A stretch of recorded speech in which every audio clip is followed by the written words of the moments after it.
Chapter 5, Diagon Alley. Harry wished he had about 8 more eyes. He turned his head in every direction as they walked up the street, trying to look at everything at once, the shops, the things outside them, the people doing their shopping. Harry and Diagon Alley. When Harry wakes the next morning, he tries to tell himself that what happened the previous night had all been a dream and that Hagrid taking him to a school for wizards called Hogwarts School of Witchcraft and Wizardry had never happened. But when he opens his eyes, Hagrid had fallen asleep on the couch and he finds that it has all happened. He hears a tapping noise coming from the window and lets in an owl. The owl drops a newspaper onto Hagrid's lap and begins to claw Hagrid's coat. Hagrid tells Harry to pay the owl, so Harry does what he says and the owl leaves.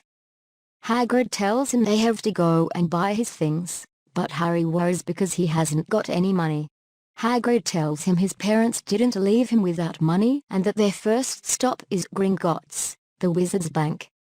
He explains that it is run by goblins and that you'd be mad to try and rob it. Hagrid says Dumbledore also needs something from Gringotts, so Hagrid has to go get it.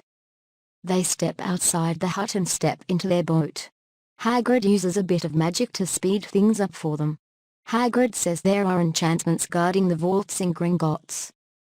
Gringotts is all under London, and you would die of starvation trying to get out. Hagrid begins to read the Daily Prophet and mutters that the Ministry of Magic is messing things up as usual. Harry wonders what the Ministry of Magic does, and Hagrid explains that they handle everything to do with magic. He says they wanted Dumbledore for minister, but Cornelius Fudge got the job. As they pass through London, people stared at Hagrid a lot, due to his size and that he is pointing out things that Muggles are brilliant for inventing. Harry asks if there are dragons guarding Gringotts. Hagrid says yes and mutters that he would like a dragon. Harry takes out his list and reads it out. It says he needs a set of robes, a pointed hat, dragon hide gloves, and a winter coat. There is a list of his books and stationery equipment. Hagrid leads them both into a pub called the Leaky Cauldron that Harry did not notice was there. It is dark and shabby and everyone greets Hagrid as he enters. When people see Harry, many get up and shake his hand, including Doris Crockford and Daedalus Diggle. A man with a turban approaches them and Hagrid introduces Harry to Quirina Squirrel, the Defense Against the Dark Arts professor at Hogwarts. They talk for a bit, then Hagrid steers them out a back door into a small enclosed area with a few barrels. Hagrid takes out his umbrella and taps bricks with it, counting in order. Once he is done, a hole appears in the brick wall, slowly getting bigger, until the wall disappears fully, revealing a crowded street with people wearing robes everywhere with shops left and right. Hagrid tells Harry the street is called Diagon Alley. When they are walking down the street, Harry is trying to look everywhere around him, taking in as much as possible. At the end of Diagon Alley, there is a snowy white building, huge in size. Gringotts Bank. As they enter, a warning echoes through telling them rob at your own risk.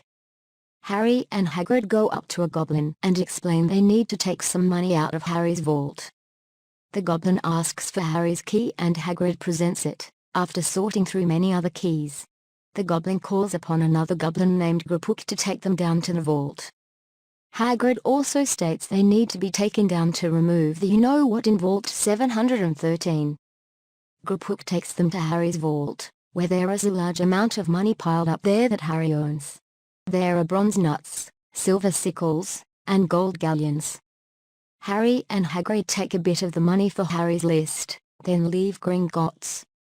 Hagrid has to stand for a bit as the cart rides that takes them to the vaults make him feel sick. Griphook then takes them to Vault 713 where Hagrid removes a grubby little package, but can't tell Harry what it is. Hagrid goes for a drink at the Leaky Cauldron, while Harry gets his uniform at Madame Malkin's robes for all occasions. Madame Malkin stands monostool next to a pale-faced boy who is also getting measured for his robes.